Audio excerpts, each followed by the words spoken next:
মাদ্রাসা শিক্ষা ব্যবস্থাকে ধ্বংস করে দেওয়ার জন্য যেন তৃণমূল পরিচালিত রাজ্য সরকার উঠে পড়ে লেগেছে। পর্যাপ্ত পরিমাণে শিক্ষক নাই, শূন্যপদ পূরণ হচ্ছে না, শিক্ষাকর্মী নাই, আনুষঙ্গিক যেগুলো আছে পরিকাঠামোকে কুড়ে কুড়ে ধ্বংস করে দিচ্ছে।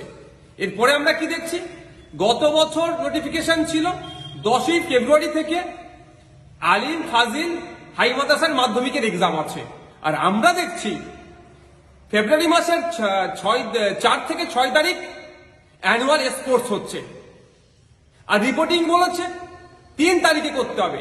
যারা উত্তরবঙ্গ শিলিগুড়ি থেকে যারা আসবেন মাদ্রাসা যে সমস্ত বাচ্চারা এই অ্যানুয়াল স্পোর্টসে রাজ্য স্তরে পার্টিসিপেট করতে, তাদেরকে 2 তারিখ বার হতে হবে। তারা কখন 2 তারিখে বার হবে, 4 তারিখ 6 তারিখ পর্যন্ত স্পোর্টস হবে, বাড়ি ফিরে যেতে 8 তারিখ লাগবে কম বেশি।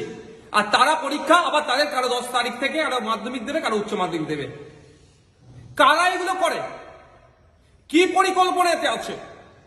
রাজ্যের মাদ্রাসা শিক্ষা ও সংখ্যালঘু বিষয়ক যিনি মন্ত্রী, সংখ্যালঘু বিষয়ক মাদ্রাসা শিক্ষা মন্ত্রী তথা রাজ্যের মুখ্যমন্ত্রী নিজেই, তাঁর দপ্তরে এই ধরনের পরীক্ষার কদিন আগে এই ধরনের খেলাকে দেওয়া কতটা যুক্তিযুক্ত হচ্ছে?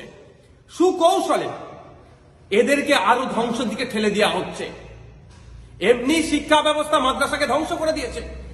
নিজস্ব প্রচেষ্টায়, নিজেদের প্রচেষ্টায় ছাত্রছাত্রীরা যা একটু পড়াশোনা করছে এই খেলাতে মাতিয়ে রেখে তাদেরকে ধ্বংস করে দিতে চাইছে।